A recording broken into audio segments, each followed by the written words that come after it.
This week's US CQM forecast alert is CQM is a go-by-the-numbers forecast.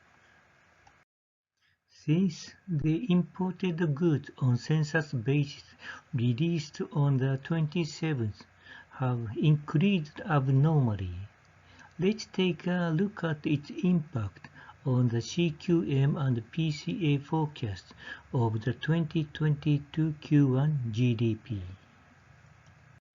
CQM had forecasted using ARIMA exported goods would increase 7.9% in March.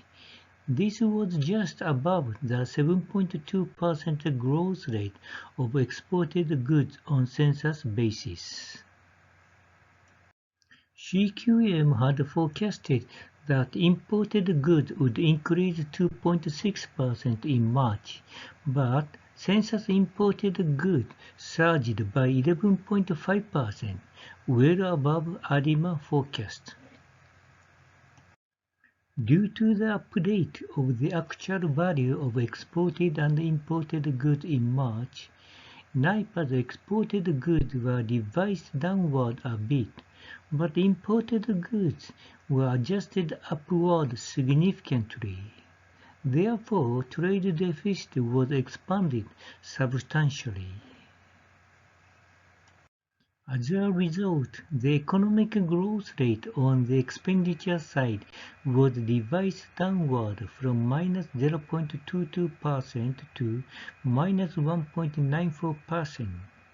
On the income side, the economic growth rate was adjusted downward from 1.43% to 0.99%, because the GDP price deflator was modified upwards from 6.96% to 7.44%. The average economic growth rate on both sides, which is considered to be the latent true economic growth rate, also decreased from 0.61% to minus 0.48%. It can be said that CQM's inflation forecast in 2022 Q1 were almost accurate.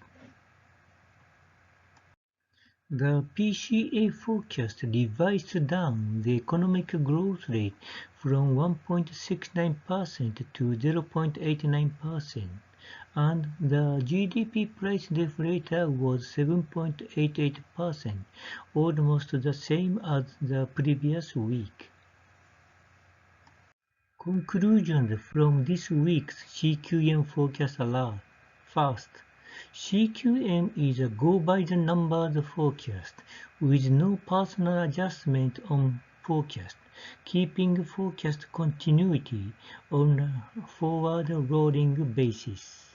Second, GDP on the expenditure side is not always the true economic growth rate. Multiple approaches are essential for economic judgment. Third, Biden stagflation seemed to have begun, as far as economic growth and inflation are concerned. This slide contains additional information about this week's detailed CQM forecast, the original developer of CQM, and CQM theory papers.